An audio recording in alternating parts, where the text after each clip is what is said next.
BHP bets $9.6 billion on net zero.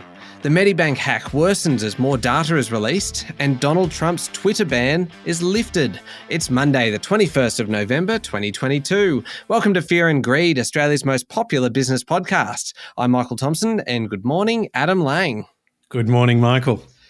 Adam, Sean Aylmer is back this time tomorrow morning. Have you had a good time over the last couple of weeks? Oh, high pressure for me, not my most comfortable space. I hope I've done okay, but it'll be great to have Sean back. It's been fun. You know, my favourite part's actually just been the kind of the subtle sledging of Sean in his absence, just in case he's listening. Well, Sean hasn't been the only one. I think we've also had a fair crack at each other. No, never. No, we all get along here at Fear and Greed. Hey, Adam, do you know what I did on the weekend? And I'm sorry, this is completely off topic for Fear and Greed. And I just wanted to know, do you think it's too early? Put up all our Christmas decorations. My God. The 20th of November we did it.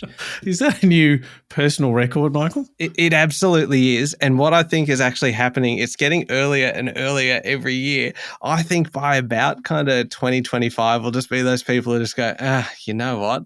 Let's just leave them up year round. They're kind of pretty.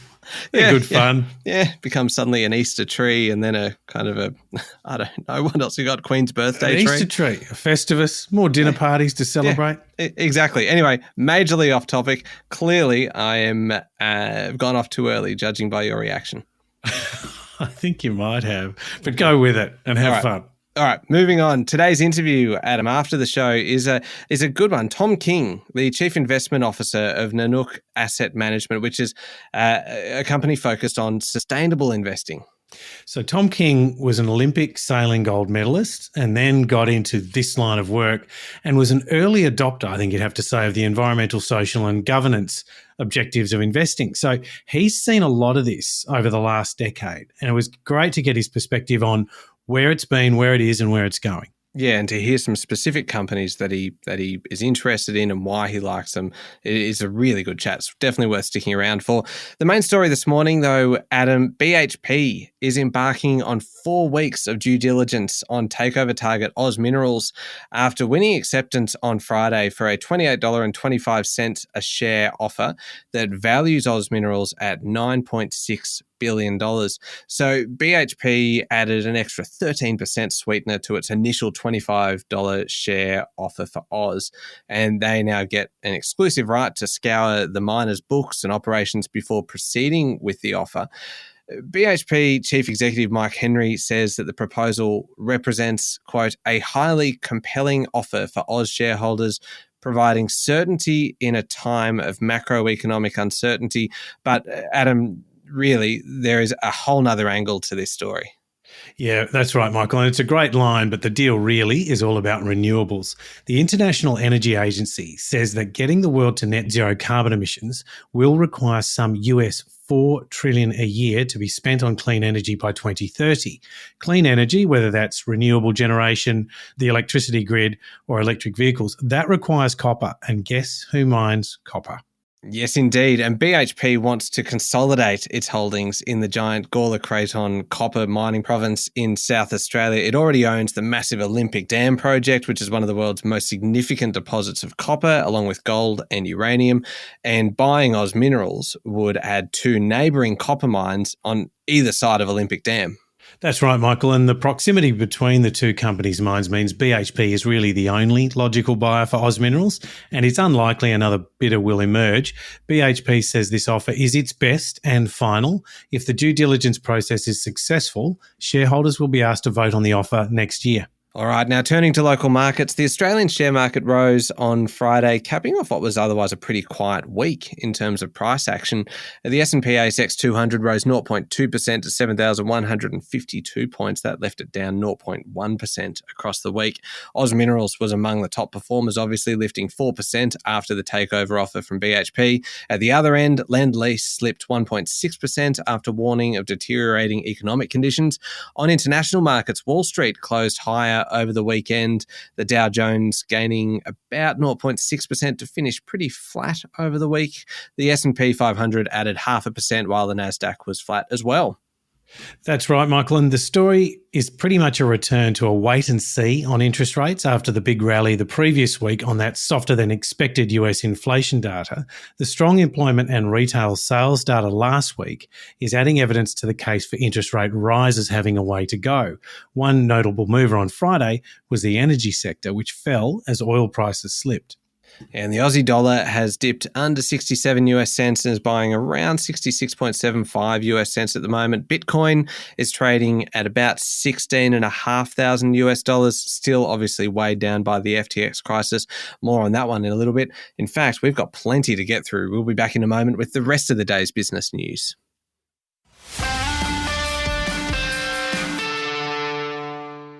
Adam, the fallout from the Medibank hack continues. In fact, it's getting worse. The Russian cybercriminals behind the attack on the private health insurer have released a fifth batch now of stolen data. And this time, the records of 1,500 customers were in 4 folders labelled sexually transmitted diseases, HIV, psycho, and viral hep. Medibank says, though, and this is where it's interesting, there aren't actually health insurance treatment codes for STDs, and they've conducted their own analysis of the data and say none of those customers who had their data released actually had such a diagnosis.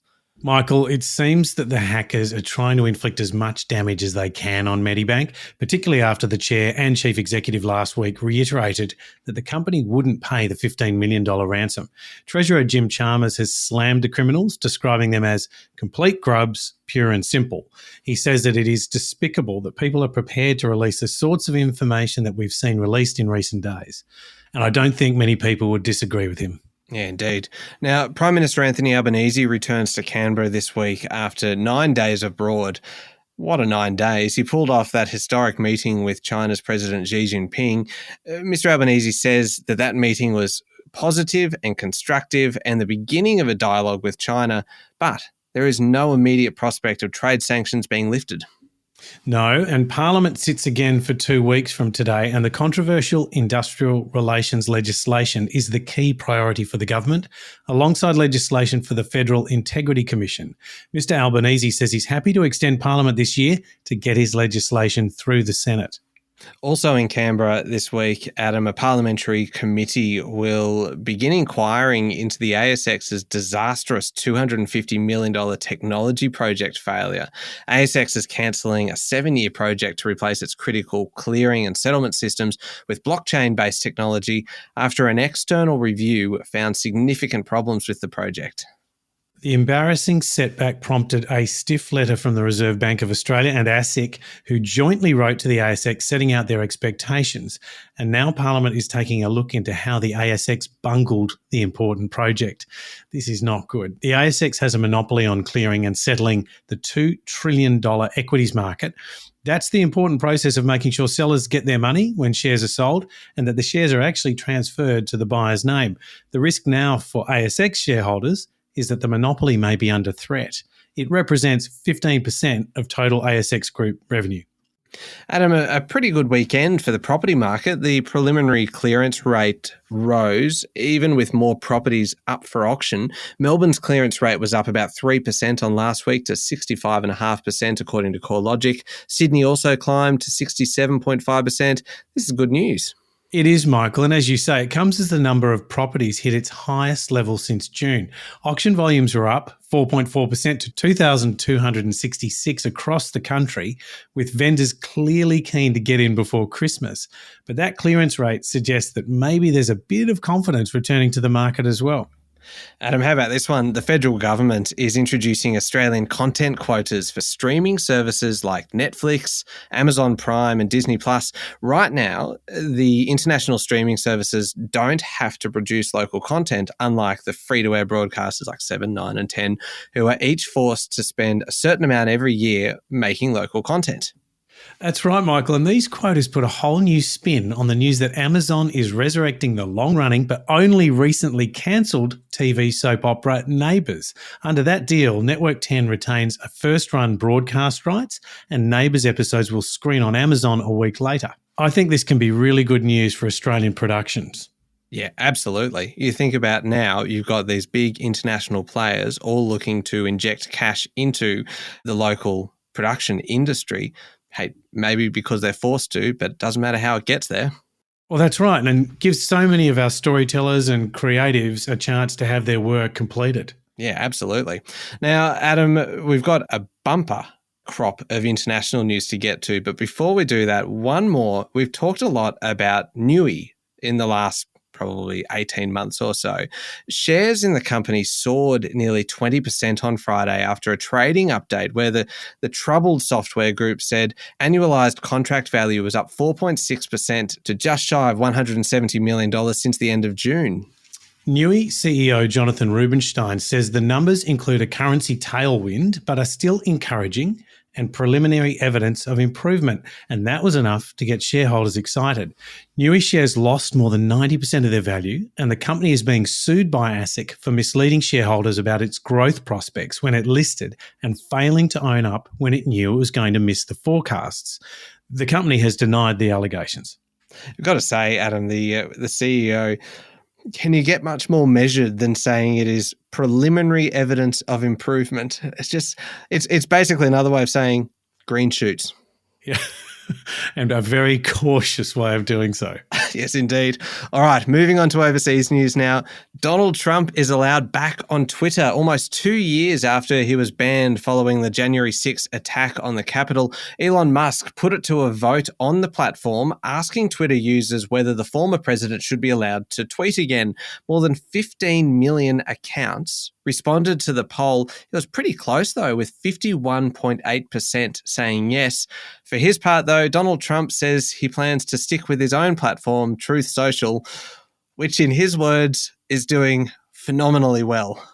Well, meanwhile, Michael, the debacle at Twitter under Elon Musk's ownership continues after he issued an ultimatum to employees that they commit to being, quote, hardcore and working long hours or resign. He gave a deadline of Thursday for staff to commit or leave, triggering hundreds of resignations. Amid the chaos, he then declared the office doors locked once again over the weekend before reversing that decision and ordering staff to report to headquarters. He then posted photos of late-night planning sessions with Twitter engineers. This saga, unbelievably, just keeps on delivering. Yeah, it sure does, day by day. Now, how about this one, Adam? This is another saga, and now it looks like it's reaching its resolution. Theranos founder Elizabeth Holmes has been sentenced to 11 years jail for a years-long fraud at her blood testing company. Under Holmes, Theranos was really a darling of Silicon Valley. It attracted the biggest venture capital firms and investors like Rupert Murdoch and Larry Ellison of Oracle fame. Holmes claimed that she could do more than 200 different tests with only a finger prick of blood, but it turned out she was faking the technology and investors lost more than $600 million. Holmes, who was convicted of fraud charges earlier this year, cried as she addressed the court, saying she was full of regret and felt deep pain for what people went through. She apologised to Theranos employees and patients. Holmes has 14 days to appeal. It's worth noting she's had one child while on bail and is now expecting a second, which adds a very human element to the story. Yeah, it sure does. Now, Adam, worse than Enron is the message from the lawyer who's been appointed as CEO of FTX and will aim to steer the failed cryptocurrency exchange through bankruptcy. John J. Ray has overseen some of the world's biggest ever bankruptcies, including Enron, but says that he's never seen anything as bad as FTX in his 40 years of restructuring firms. His first filing to federal bankruptcy court says FTX suffered a, quote, complete failure of corporate controls that led to an unprecedented debacle. Michael, there's some of the most powerful business descriptions I've seen. FTX owes more than 1 million people US $8 billion. And Mr. Ray's job is to try to unpick what went wrong and hopefully track down any money that's left over to repay customers. He says lax controls over billions of dollars in cash and cryptocurrency assets mean management is scrambling to establish just how much money the company has left. Already, he has discovered corporate funds were used to buy homes for employees in the Bahamas, and to make things even more difficult, it turns out founder Sam Bankman-Fried communicated with his employees using message applications that automatically deleted his instructions. Imagine trying to track that. God, that would be an absolute nightmare. Adam, at the same time as we've had the G20 and various other summits, because it is, of course, summit season, we have had the COP27 climate summit going on in Egypt, and that's now concluded with, you describe them as frantic last-minute negotiations over a deal to set up a fund to help vulnerable countries deal with the effects of climate change. Wealthy countries have been resisting the idea of a loss and damage fund because they're worried about legal liability for past emissions. So the agreement to create the new fund is really quite a victory for the poorer nations. It was a very long and tense week as governments debated the wording of a draft agreement from the summit, which ended reaffirming past commitments to limiting global warming to 1.5 degrees. And finally, Adam, the FIFA World Cup kicks off today in Qatar with Brazil and Argentina the favourites to win a pretty open competition. Australia's first game is Wednesday morning against France, and all games are being broadcast on SBS.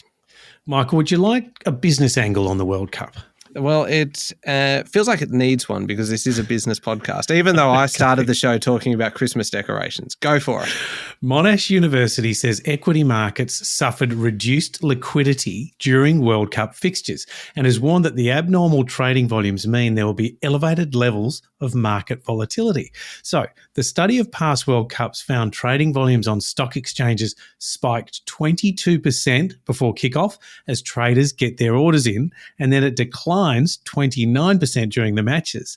There's also a spike in trading volume during half time. The upshot is, if you're trading equity markets during the next 4 weeks, Monash says wait until at least half an hour after each game finishes. How's that for a tip? That is fantastic. I love the fact that you have found not just a business angle to the World Cup, but something so specific. That is great. Big thanks to Monash University for that one. Oh, yes, indeed. All right, up next is the Fear and Greed Daily interview with Tom King, the Chief Investment Officer at Nanook Asset Management, all about sustainable investing, Adam. Yeah, Michael, again, this is an Olympic sailing gold medalist who's turned his career to investing and really investing with a focus on environmental, social and governance as they pertain to the sustainability of the company. And so he talks about the conditions of investment over the last 10 years, what they're like now and what they're likely to be. And also, as you mentioned at the beginning of the show, really focuses on some companies, what he likes and what he doesn't like. Yeah, it's a good one. And I think could be our first gold medalist, Olympic gold medalist on Fear and Greed.